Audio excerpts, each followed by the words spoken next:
So we know you're a Cami hero, but for our listeners out there who don't know you, can you please tell us a little bit about yourself?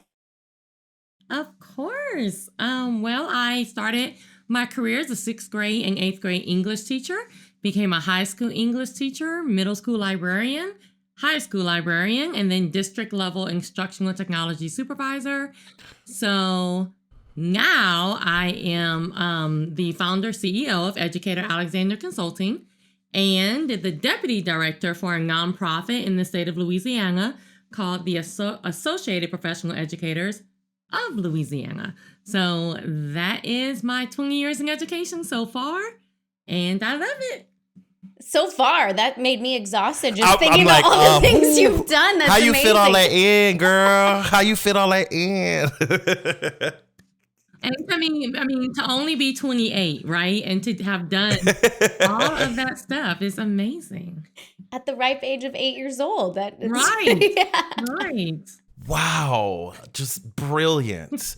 Well, thank you. Thank you so much, Dr. Desiree Alexander, for being here. Desiree, our Cami hero, one of our Cami BFFs. Today, we're having a talk about equity in the classroom and how we can use it to empower our students. So let's just get this out of the way. What would be your definition of equity in education? I think just the overall definition of equity is making sure that everyone has what they individually need to be successful. When we talk about equity in education, I think it gets skewed a whole bunch where people don't quite know what it means, and then they apply the quote unquote label to a whole bunch of stuff. But it really is making sure that all of our students have, what they need to be successful, but it's also taking apart those words themselves. So one of the words that I started to really focus on is success. What does that mean? Who's measuring success? Who is defining success? So when we say we're giving each student what they need to be successful, what does that really mean, right? It's a lot of loaded language. So successful on test, right? Successful according to the popular or, group, what is success? So it's just one of those things where when you start really digging into equity, but, beyond the kind of basic level definition, it can go as deep and as deep and as deep as you want it to go. Well, I want to unpack the word success because that's like that. You flipped the switch in my head. I was like, wait a minute. You can't really talk about equity if you can't define what the benchmark of success is for each individual person. Correct. You know what I'm saying? Like you can say, all right, everybody in here, the goal is for everybody to grow a ponytail. Well, sweetie, not everybody want a ponytail. That's not what everybody defines as successful. Right. And so let's have a conversation about success. And then once we better understand what each person needs, then you can sort of cater. I'm having a moment. Sorry. I'm just having a whole brain synapse right now. And that's what Marcus, when I first, when it kind of first came to my mind, like, wait, what is success? It kind of just opens it wide open, like, wait. So, and it started bringing a lot of stuff that we say kind of down. And I don't want to be that word snob, but it started making me like look at a lot of things that we say as a positive. I'm like, but is it? Mm-hmm. So one of those that, I hear a lot, and I used to say definitely, and I kind of stopped, is Black excellence. Because I was like, Black excellence on whose scale? Why does it have to be like, I just think it's excellence. Like, I think that I define excellence. So do we have to categorize it as Black excellence? Mm-hmm. Or is it just excellent? If you're just being excellent, you are just excellent, period. Like, point blank, period. Rise to my excellence versus it being a subcategory of excellence. And I'm like, wait, hold on now. No. Just how about just capital E excellence? How about that? So it's just like, when you really start looking at some of the terminologies and just like, like a lot of it deals with othering. A lot of it deals with we're defining things according to the main group. And it's like, but So we need to so look let's at that. I'm girl, you got me diving down a rabbit hole. Yeah, there's so many things in my brain. What would you say is the general consensus of success? Like this we want every student to succeed. They got a whole every student succeed act. So what is that general success that you think the masses are defining it as? Like, I mean, I think it's the American dream, right? It's the American dream that was not a dream for so many people. You know, it wasn't even a thought for so many people, or, you know, not something attainable for so many people. So I think it's still the American dream. It's still owning your home and owning the 2.5 cars with the 2.5 kids, and there's always a 0.5. I don't understand where that quite comes from, but you know, I think that's still the level of success, and the only way you can get there is by having good test scores, is by going to a quote unquote good college, is by finding a good job, you know, and so on and so forth. So we're gonna need a 3-part series or 4-part series on this episode, is what you're saying. We got a lot to unpack, girl. Pretty much. But I think it all boils down to, if we have to get to the nitty gritty, it all boils down to, I feel like, or from my research and where my thought process is starting to go, is why education was started, at least public education, is to maintain the status quo, right? So I think it's really all about maintaining that status quo and letting a few rise, but keeping everybody where they are, because that's the only way that those that do obtain can keep their, you know, that they have obtained. Because if we all rise, then hold on, then what level am I on now? Now I'm just part of the populace. So just maintaining that status quo, whatever that means, I feel like education shifts to maintain it. And when it starts getting too crazy, which I feel like is happening right now, it's like, wait, you're teaching our students how to think, and you're teaching our students that everybody's the same. Wait, no. We got to squash that. And I feel like that's where we're at right now. And it's such a bigger issue than just public ed, too. It's society. It's the families that these students are in. Because that whole time you were talking, I'm going to do a shameless plug to my brother, but his whole life, my family has always looked at him as less successful because I was the one that went to college. I was the one that did all the things that you're supposed to do. But he's been equally as successful as a musician and now as like a personal trainer, building his own business on his own.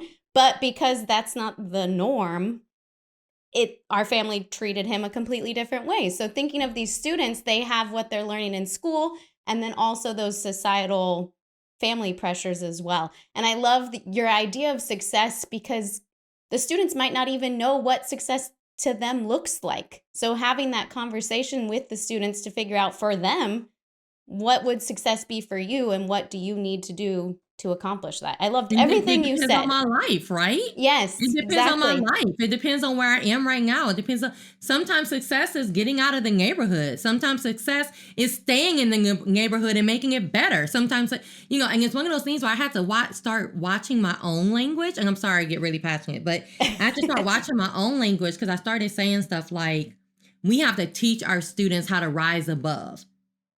Well, dang, what loaded crap is that? Like, what are you saying about where they are now? Like, you are automatically lessening them by saying I have to teach. You know, but I thought I was doing good, right? We all learn. But I'm like, wait, but what does that mean? And I think when I started questioning that is when people started telling me, you need to become an educational leader. You don't need to stay in the classroom. And I was like, slow your roll. I'm doing great where I am. Yeah. Like, why are you lessening me being in the classroom? You know, I have to start questioning people, like, you need to slow down, because I'm achieving where I am. I don't know what you see, but I'm awesome. Like, I don't know what you're looking at, but classroom teachers are amazing. So, you know, leadership is not a title. So it's just one of those things where, you know, we just got to rethink a bunch of stuff. Desiree, what I really like about the way this conversation has started is you're actually giving people a starting point, which is to think about the things you say, think about the words you consume, and think about how loaded like a lot of these conversations are and how they contribute to some of the inequities that are actually there. Just looking at the way you say things and frame things could have an impact. So thank you. Thank you. Speaking of challenges, let's talk personal. Let's talk you. What challenges have you come across in terms of inequities in education, and how are you overcoming them personally? Right now, since I'm more on the presenter side, man, we can definitely have some conversations, but just thinking about from just all of my education experience, I guess I'll go from there.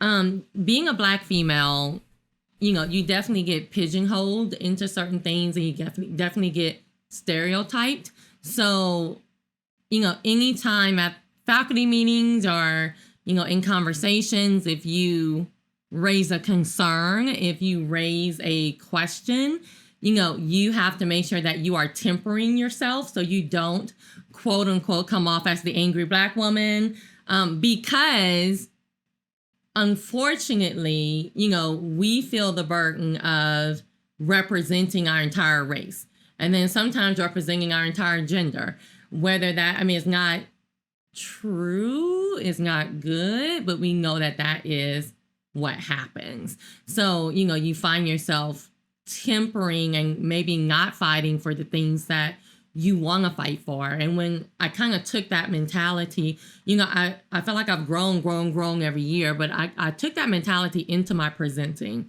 So when I first became a presenter, I definitely wanted to be the on the fence person. I didn't want to offend. I didn't want to, I probably wouldn't have spoken about equity when I first presented, because just like, then they may pigeonhole me as the Black person talking about Black issues, even though equity is not just about race. But anyway, but,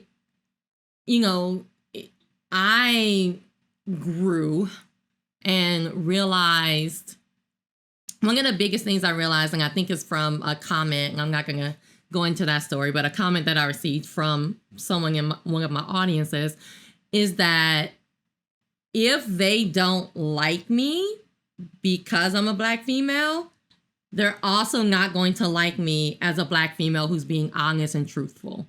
So why not just be honest and truthful? Like, they're not going to like me either way. What is the point?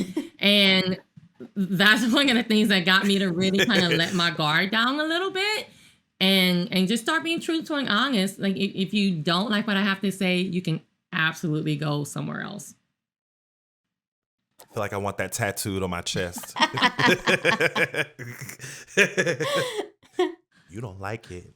You don't like it. I'm still going to be honest. Like, you didn't like me before I even opened my mouth. Right. Like, the inequity already existed before I walked in the room. And so you're absolutely right. That's a refreshing take. Why hold back if it already is going to exist? So be honest, be truthful. Stand in your light, Desiree. Right. And maybe bring some people along the way, right? Like, when you're truthful and you tell your story and you tell your heart, you help other people open up. You help other people say, hey, well, I want to speak my truth too. Or, oh, I never thought about it that way. I had a Google Classroom that I would do. Well, I still have it, that I do my like 5-minute tips and stuff with. And I usually turn off the class code. Apparently I didn't, and I must have shown it in a video. So some lovely person went on and just wrote the N word over and over and over and over and over and over and over again, which is so sweet.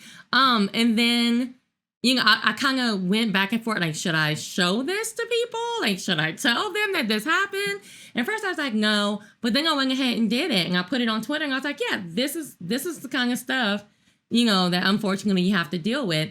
And, I had comments from people going, I know I've heard people talk about it, but until you showed this, I really just didn't think it really existed. Like, I didn't really, and it's one of those things where, it kind of flabbergasted me. I'm like, how many people have to tell you that this is happening? But that's okay. It still was a learning process for some people. So I was like, well, hey, you know, that's if anybody's heart could change or to open or to say maybe I need to learn more, why not show it? Love that. Love that. So back to into the classroom, because we just talked about inequity for yourself, but what would be the main problems teachers face when it comes to equity in the classroom? Not having equity in the classroom. I mean, number one, not being able to bring representation in the classroom, not being able to talk about historical events, not being able to be truthful about themselves, not being able to talk about people that may not be represented in their classroom. You know, I always tell my teachers, when you think about equity and you think about the representation side of equity, the first step is to make sure that all of your students are represented in the novels, in the worksheets, in the decorations. But that's just the first step, because if we don't introduce them to people that they don't see, then we are doing them a disservice. You know, like, I don't know, we're doing them a disservice. Most students are going to run into people that, you know, they didn't have in their little clique or circle when they were growing up. And they need to know what's a stereotype and what's not. They need to know that one person doesn't represent all. They need to know that, you know, people exist. And notice I'm staying away from the word other. No, they're not other people. They're just people. They're people just like you that exist. And we need to know. So it's just one of those, you know, I think I mean, that's where it starts, is just not being even able to be equitable. And it breaks my heart when I have conversations with teachers who are like, I would love to do that, but I can't, because I also want to feed my kids. Like, I also want to keep my job. And it's heartbreaking. And Marcus mentioned a little bit earlier about the students. So shifting back to the students, how do we empower them when it comes to equity? And what roles can they play in the pursuit of equity, especially on their own personal level, but then also recognizing their peers? I think that's one of the biggest things. When I first started teaching, and I started teaching a civil rights unit. So I taught the civil rights unit after the test, when I could really teach.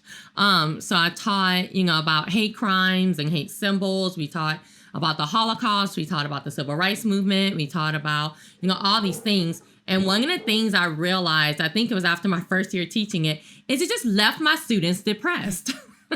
Like, they were like, great, the world sucks. What else? Like, what else is new? Thank you, Miss Alexander. You know, like, so I realized that when you're having this conversation, you do have to tell your or show your students, or have your students think about what can they do better. Like, you have to end on that. You have to end on a bright note for your students, because if not, then you are piling all this stuff on me and I don't know how I can help. And like I told my adults, you know, during everything that was happening through the pandemic and the social unrest and all of this stuff, that, you know, if you're feeling this way and you can pay your own bills, imagine how your children are feeling. Right? Like, you can get up and drive somewhere if you really wanted to, right? But so imagine how they're feeling, because they are feeling completely powerless. So one of the things I added was, it all starts with me. So we talked about all of this hate, where does it start? So we said it all starts with me, and we did an anti-bullying campaign. It all starts with looking at somebody as the other. It all starts with me not liking you because, right? Not because of something you did to me, but just because you are who you are. So let's start there. Let's start with saying, I'm not going to be a part of that bullying system. Let's start with saying, you know, if I see something, I'm going to say something. Like, let's start there, because if we can eradicate it there, right, then you're going to have less racist ideas. You're going to have less homophobic ideas. You're going to have, you know, that kind. So, like, let's start now. And I think it's just to your question, it's so important to show that to our students. Like, what can I do in my space And part of that is getting the parents involved as well, right? Part of that is saying, go and talk to your parents about this. Unfortunately, we know that we have racist parents. We know that we have non-racist parents. We know that we have homophobic parents. We know we have no. So, I mean, it's one of those things we can only fight so much. Unfortunately, as an educator, you can't bring them all into your house and, raise them as well. But even saying, have this conversation, let's see what we can do better just in our little space is so important for our students, because we don't want to put, the world is heavy enough, right? It's heavier for them than it was for us. Let's be real, right? So we gotta start asking them, what can we do differently? What can you do differently? Let's have that discussion. And they have ideas, they just get stifled so much. So what can you do differently? Let's discuss that.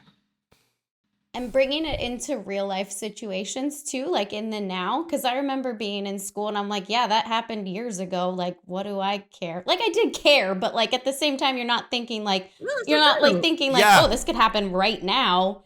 Like what? But I like how you're saying, like, bring it into the now. What could they do if something like that were to occur again?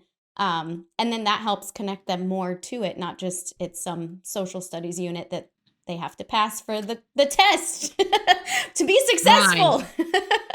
Right. Just asking the simple question of, how does this historical event represent itself today? Are we still dealing with this? Are we not? If we're not, how did it change? Like, just asking questions like that to bring it into the now, right? Yep. I like that a lot. And any advice you'd give to first-time teachers, do's or don'ts? Because they have a lot on their plates in the first place, but if there's any do's to help them, any don'ts to stay away from? I would say, first of all, thank you for choosing the profession. We need you. Know how important you are. Know how much, like all of us educators, when we try to mama you and daddy you and auntie you and uncle you, is from a place of love, because we want you to stay. we want you to replace us, and we want you to be good. So that's why we are fighting so hard for you to stay. I think the do is to have mercy and grace for yourself. We are all learning. I'm sitting here talking about equity, and I'm sure there's something I've said or something I'm going to say as soon as we hang up that's not right. And we're all learning, right? We're all learning. It's a journey. It's not somewhere that we're never going to get to the end, right, of equity. We're never going to be like, oh, done, check. Like, we're never going to get to the end. And that doesn't mean we're never going to eradicate fill in the blank, but there's always going to be something, because it's human nature, right? It's either going to be blue shirt, red shirt, or glasses, no glasses. I know, glasses gang. I just realized that. I'm like, we all have glasses. But it's always going to be something, right? We always have to have a hierarchy. It's part of human nature. We always have to feel more than somebody to feel better, unfortunately. So we're never going to be done with it. So give yourself some grace. You're going to make mistakes. It's going to happen. That's okay. That's my do. I think my other do would be, or maybe it could be a don't. Don't exclude your students on your learning journey. So tell them, I'm learning, y'all.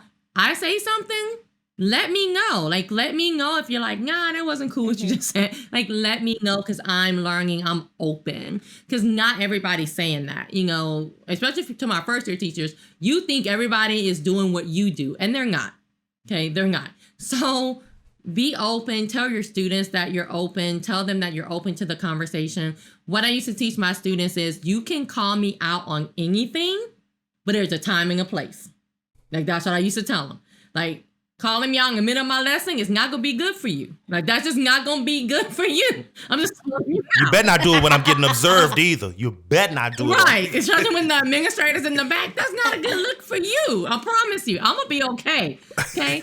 But I used to tell them, there's a time, like, but that isn't that a skill, right? Isn't that a skill to learn, that if your boss says something, you're not going to, like, but After the meeting, I'm gonna go and knock on the door and say, hey, we need to have a conversation. That's a skill that you're teaching them. And I've had students come up to me, unfortunately, after a lesson and go, why? Why did we just learn that? And I'm like, I don't know. It was in the lesson plan book. So I was like, I don't know why we quite learned that either. But I'm sorry. We're gonna do better. Tomorrow's a new day. But you know what? But when they, when that would happen, my heart would be full because I'm like, we have that relationship. Like they know that they can come to me and go, what was and sometimes I would have a purpose. I'll be like, oh, okay, hold on. But we build into, and they be like, oh, okay. But we have that, like they know that I'm open, that they can come and go, okay, can you explain that to me? Or that wasn't okay. Or, I know you saw him hit him and you didn't say nothing. You need to go correct that. But we have that relationship that they can come and talk to me about it. But just a little asterisk to that is one of those things that I teach in my building healthy student relationships class is even though you build that relationship, never lie to your students. So I used to tell them, if you tell me something that I have to report, I am going to report it. So like never say like everything you come to me is a secret. I'm going to keep it all to myself. No. Because if you tell me something I need to report, I'm going to let you know I'm reporting it, but I am going to report it. So it's just part of having that healthy student relationship. But yeah, I'm going to say bring your students on the journey with you. Tell them, hey, if you say something or if one of your classmates say something, you can let me know. I can bring it up. You can bring it. But it's all about being respectful in that space. So yeah. One more question. And we like asking this one. This is going to be fun. Who is a teacher who has inspired you throughout your education? Somebody you want to give a shout out to? Somebody you want to say, hey girl, hey, or hey guy, hey? Anybody right now who's inspired you? Now's your chance. Shout them out. Absolutely. Automatically, Miss Stella Thomas.